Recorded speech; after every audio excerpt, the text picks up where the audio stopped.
motivators he just not stay healthy because that's not under his control, but at the same time just show what he can do over the whole season. No, I'm sure it's big for him. That's kind of the next step in his career is to, like you said, he can't he doesn't matter, or it's not his fault if way things happen. But I'm just hoping that looking at him, he looks in great shape. You can tell he's been working hard in the off season, and hopefully that leads to him being able to post for most of the season. I asked him, you even let yourself think about a 30-30 season? And he kind of went through it. You can't control anything in baseball. Right. That's better than not. You get in trouble if you start playing a game for numbers. You just got to play the game. If you do it right, you play the game, whether it's moving a runner, hitting a ground ball to second base with the infield back and down 2 runs with a man at third. Those things will reward themselves. We talked to Spencer yesterday, and he was talking about how he looked at his numbers in retrospect. It kind of pissed him off that he was so good against the good teams. He goes, this year I wanted like that with every team. I guess that's a good sign, though, right? That you excel against like good hitters, against good pitching. But I think it's all part of the learning process, and you know what, you just want to go out and do what you can that game, regardless of who you're throwing against. And they look at the numbers and they see all that, and it's not they let his guard down or anything. I don't think it's just one of them things in baseball that's kind of hard to explain. He certainly rose to the occasion, didn't he, for those big he contenders? Did. Yep.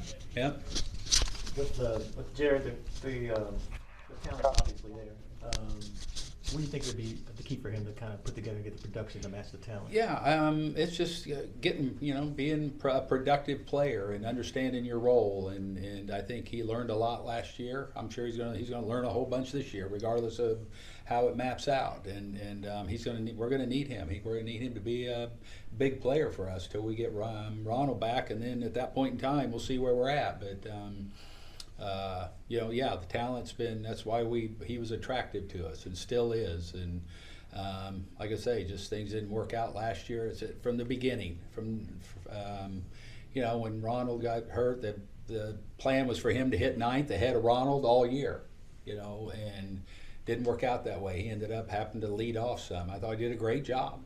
He filled in with what we needed him to do really well, and I think it's just he'll add on to what he learned last year and be even better this year. I'd say something about him, that how much you guys still think about him. You sent 2 coaches up there to hit with him in the winter to get. Well, I think that was I think that was something that Tim sees that talent and both of them wanted to get up there and kind of I think talk to him and see where he was at and things like that to get a little head start before they got down here, which is really good. A lot of your position players are already here, even though they don't have to be technically yet. Just how excited are you to see some of these guys show up early, and what are you kind of expecting as things get cranked up for real with everybody here today? No, it's good. I love when they come early because they don't give us a lot of time to get these guys ready before they play a game. So I think when they come early, that's good because they have a full workout and they have strength coaches are running them and they're doing their defensive work and hitting. And like I say, it's been the majority of them. There's a few guys that I saw came in, hit today, and I would think probably tomorrow we'll probably have all of them back here. Most of them I think had their physicals today. There's still a few tomorrow, but I'm sure they're going to be anxious to get out there and do a full workout after getting in town and having today to get settled and moved in, and I think they'll be ready to go tomorrow, and then for real the next day. See a lot of BPs maybe Tuesday. Yep. Yeah, the pitchers they've. It's been good. It's been, what I've seen, and they're all kind of doing what Cranny had planned for them, and I think the guys they'll be ready for the live BPs. I mean, that's a component of it that it used to be you had 10 workout days and 5 prior with pitchers and catchers before you played a game, and they're playing games quicker now, but most of them come a lot more ready, I think, too, than they used to. So, but look at the bullpens; they've been really good, and it'll be nice to see them face hitters and get that out of the way, and then start it up Saturday.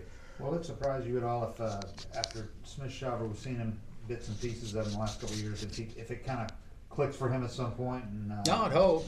I think he's probably about ready. He's been around now for 4 years, and been to big league camps, had big league starts, and it's I would say in his progression, things like that are probably the next step. All righty. Thank you. Thank you, Okay, man. thanks. Appreciate it. Lock and